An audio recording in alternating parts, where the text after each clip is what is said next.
बिस्मिल्लाहिर्रहमानिर्रहीम, अस्सलाम वालेकुम। लें जी, दूसरा सेमीफाइनल भी मुकम्मल हुआ। यहाँ पर साउथ अफ्रीका एक बार फिर कोलैप कर गई और जो चौकर उनको कहा जाता है वैसे ही चौक कर गई। और उसके अलावा इंडिया से राजीव शुक्ला ये सेमीफाइनल देखने के लिए पाकिस्तान पहुंच गया और पाकिस्तान में उन्होंने मैच भी देखा और उसके अलावा गद्दाफी स्टेडियम में रुका और वो सहाफियों ने उनसे कुछ सवाल पूछे क्रिकेट के हवाले से कि पाकिस्तान और इंडिया का क्रिकेट कैसे बहाल हो सकता है और बाहमी सीरीज वगैरह या मतलब कि ऐसी कंडीशन की बातें पूछी गई तो उन्होंने क्या जवाबात दिए ये भी आपको हम इस वीडियो में बताने जा रहे हैं। और जबकि यहाँ पर न्यूजीलैंड की बेहतरीन परफॉर्मेंस थी, न्यूजीलैंड की आउटस्टैंडिंग परफॉर्मेंस थी। यहाँ से ये ना कहा जाए कि साउथ अफ्रीका बुरा खेला है, साउथ अफ्रीका भी अपनी तरफ से अच्छी क्रिकेट खेला है, लेकिन यहाँ पर न्यूजीलैंड की बेहतरीन परफॉर्मेंस थी जो को जीत गया।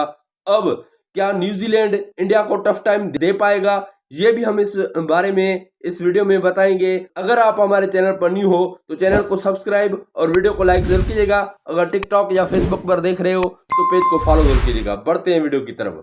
सबसे पहले बात करेंगे कि जो चौकर कहा जाता है साउथ अफ्रीका को, साउथ अफ्रीका ने वो ही अपना धब्बा साबित किया। वो अपने ऊपर से धब्बा मिटाया नहीं, क्योंकि कपड़े पे धब्बा लग जाता है ना तो फिर मिटाने के लिए धोना पड़ता है, लेकिन उन्होंने धोया नहीं। यहाँ पर क्रिकेट कुछ ना कुछ अच्छी खेली। यहाँ पर डेविड मिलर यार जो हमेशा खेलता रहता है, जैसे कि T20 वर्ल्ड कप में भी डेविड मिलर ही बहुत अच्छा खेला था और अभी भी डेविड मिलर ने बेहतरीन मैच खेला और 100 स्कोर रन्स अपने मुकम्मल किए, जहां पर 4 छक्के और 10 चौके उसमें शामिल हैं। लेकिन फिर भी साउथ अफ्रीका टीम नाकाम हो गई। यहाँ 30 ओवर तक ये लग रहा था जैसे कि बाउमा 56 रन बनाकर गए और वंडर डाउसन ने तो यहाँ पर कमाल बैटिंग की, 69 रन इन्होंने भी किए। तो यहाँ ऐसा लग रहा था 30 ओवर तक ये लग रहा था कि शायद आज साउथ अफ्रीका चेस कर देगी और अपने ऊपर से ये धब्बा मिटाएगी जो कि चोकर का धब्बा इनके ऊपर लगा होता है। लेकिन साउथ अफ्रीका ये ना कर सकी और यहाँ पर अनबिलीवेबल क्रिकेट खेली है, यहाँ पर आउटस्टैंडिंग क्रिकेट खेली है न्यूजीलैंड के प्लेयर्स ने। सबसे पहले बात करेंगे रचन रविंद्रा, 108 रन किए इन्होंने, बेहतरीन परफॉर्मेंस दी अपनी टीम की तरफ से।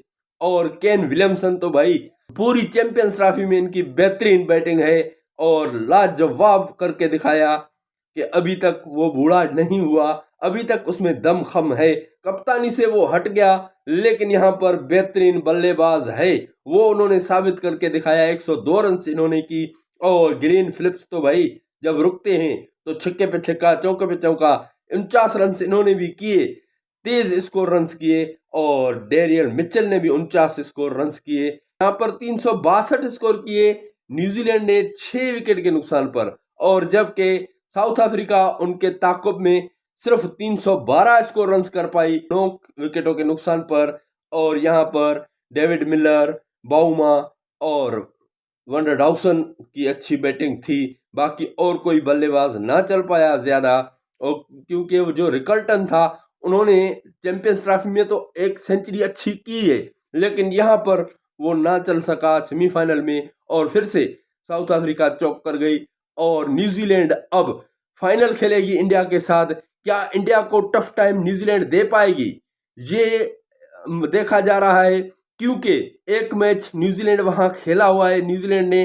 तो न्यूजीलैंड अब होशियारी से आएगी, क्योंकि इससे पहले 44 रन से इंडिया इनसे जीत चुका है। 44 रन का मार्जिन बहुत ज्यादा होता है, क्योंकि दो टफ टीमें, जो ऐसी टीमें जो जबरदस्त टीम समझी जा रही थी पूरे चैंपियंस ट्रॉफी में, वो अगर खेलें तो 44 रन का मार्जिन बहुत ज्यादा होता है।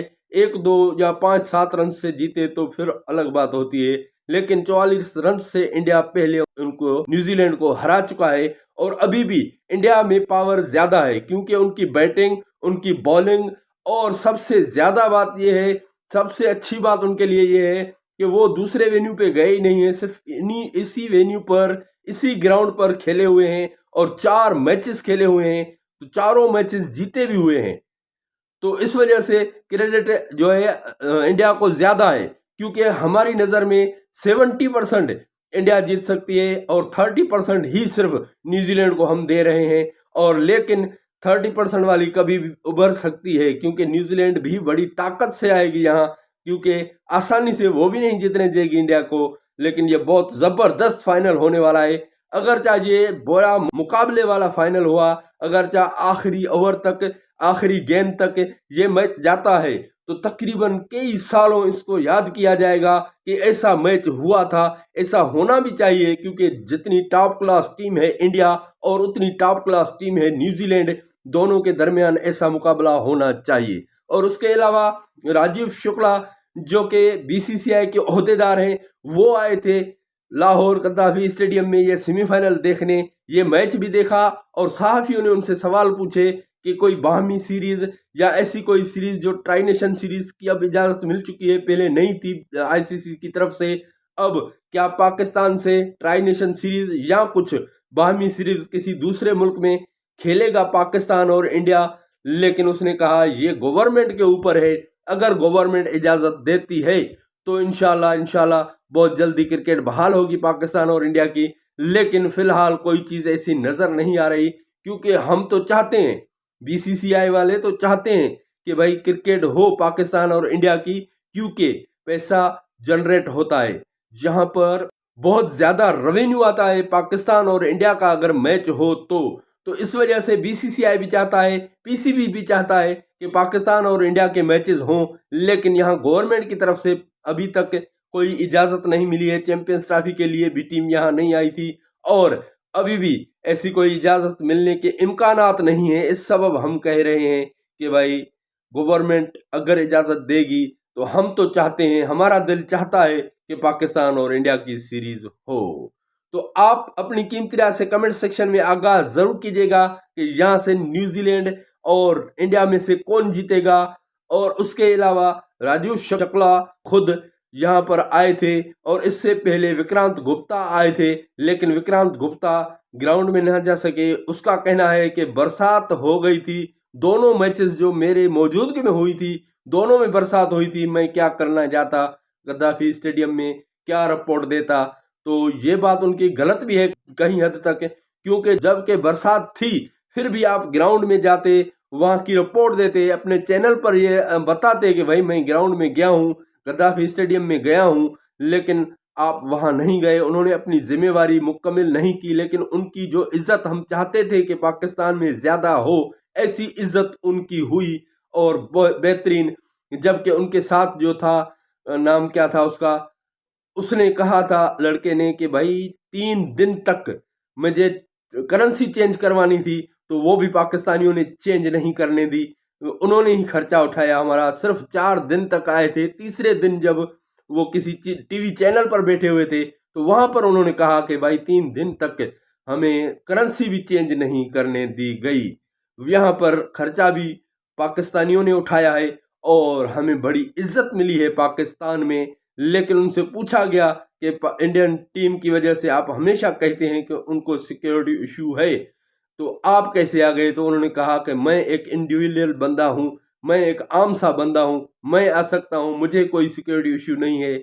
लेकिन वहां पर टीम में सिक्योरिटी इशू था।